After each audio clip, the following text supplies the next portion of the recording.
Exam अब बहुत करीब आ गया है।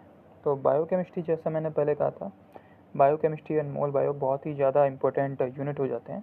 15 से 30 क्वेश्चन, कई बार 30 क्वेश्चन आए हैं, कई बार 15 आए हैं, कभी बीच में 20-25, बहुत ज़्यादा क्वेश्चन आते हैं बायोकेमिस्ट्री से, तो इसको करना ही करना है। तो पहले हम देख रहे हैं topic atoms, molecule, bond and interaction. 1 से 3 क्वेश्चन आते हैं। वाटर रिलेटेड क्वेश्चन आते हैं, उसका डाइलेक्ट्रिक कांस्टेंट क्या है, उसमें कौन से फोर्सेस हैं, तो डिफरेंट फोर्सेस आते हैं, है ना। वाटर मॉलिक्यूलर वेट क्या है, एमआर क्या है, यहाँ से क्वेश्चन आते हैं। Second, acid pH, buffer and solution, 2 से 3 क्वेश्चन आते हैं। मोलरिटी, मोलैलिटी, नॉर्मेलिटी, सबका कॉन्सेप्ट बहुत क्लियर होना चाहिए। पीएच कैलकुलेशन आपको आना चाहिए। पीके क्या है, टाइट्रेशन कर्व क्या है, weak and strong etcetera, buffer कैसे बनाते हैं, ये सब पता होना चाहिए। थर्ड, आपका थर्मोडायनेमिक्स, 1 से 2 क्वेश्चन आता है। इसमें गिब्स फ्री एनर्जी से आई थिंक आ ही जाता है क्वेश्चन, तो गिब्स फ्री एनर्जी आपको पता होना चाहिए। स्पॉन्टेनियस रिएक्शन क्या होता है, एंडोथर्मिक, एक्सोथर्मिक, एंट्रोपी क्या होता है, इक्विलिब्रियम कांस्टेंट क्या होता है, ऑर्डर ऑफ रिएक्शन का यूनिट का फॉर्मूला क्या होता है, एक्टिवेशन एनर्जी क्या होता है। फिर अमाइनो एसिड से भी 2 से 8 क्वेश्चन आते हैं। अमाइनो एसिड ऑब्वियसली हर कोई करके आता है बायोकेमिस्ट्री में।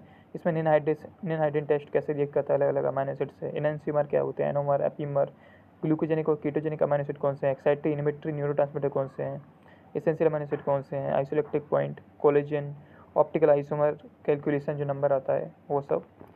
फिर फिफ्थ टॉपिक है आपका प्रोटीन है। 5 से 8 क्वेश्चन आते हैं। इसमें पेप्टाइड बॉन्ड हो गया आपका, बीटा स्ट्रैंड, बीटा बैरल्स। फिर मायोग्लोबिन और हीमोग्लोबिन करके ही जाना। मायोग्लोबिन हीमोग्लोबिन का पाथफाइंडर में एक टॉपिक मिल जाएगा, उसको पढ़ के जाना। रामचंद्रन प्लॉट ऑब्वियसली पढ़ना है। डोमेन क्या है, मोटिव क्या है, बेसिक पता होना चाहिए। फिर कार्बोहाइड्रेट एंड ग्लाइकोबायोलॉजी में आ जाओ, 2 से 3 क्वेश्चन।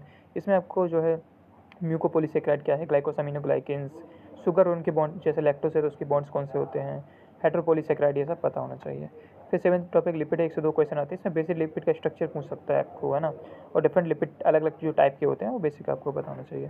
फिर न्यूक्लियोटाइड एंड न्यूक्लिक एसिड में आपको पता होना चाहिए कि एडेनिन है, हाँ, एडिनोसिन बोल हैं या एडिनाइलिक एसिड बोलते हैं, तो कौन सा न्यूक्लियोसाइड होता है, कौन सा न्यूक्लियोटाइड होता है, ये सब पता होना चाहिए, है ना। इसमें type of DNA A, B, Z, 8:62 to 80 ratio absorbance, ये पता होना चाहिए क्या होता है। मेजल्स एंड स्टॉल बेसिक आपको पता है एनसीईआरटी का।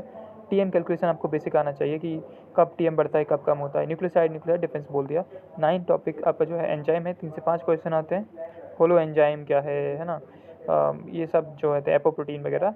माइकलिस मेंटेन के क्वेश्चन ऑब्वियसली आना चाहिए, उससे वहाँ से क्वेश्चन आते हैं। फिर मेटाबॉलिज्म, जो एंजाइम तो करके ही जाना है ऑब्वियसली, उस एंजाइम में इसके इनहिबिटर क्या हैं वो सब पता होना चाहिए। केएम कब बढ़ रहा है, वीमैक्स कब घट रहा है, कब बढ़ रहा है, कब घट रहा है, कब कांस्टेंट रहता है, ये सब पता होना चाहिए। बढ़ता तो नहीं है वीमैक्स, कम कब हो रहा है। 10th आपका मेटाबॉलिज्म से 3 से 8 क्वेश्चन आते हैं। Beta oxidation, fatty oxidation, glycolysis हो गया। ग्लाइकोलाइसिस में इनहिबिशन पता होना चाहिए। एडीपी से बढ़ रहा है, किसी ट्रेट से इनहिबिट हो रहा है, क्या हो रहा है।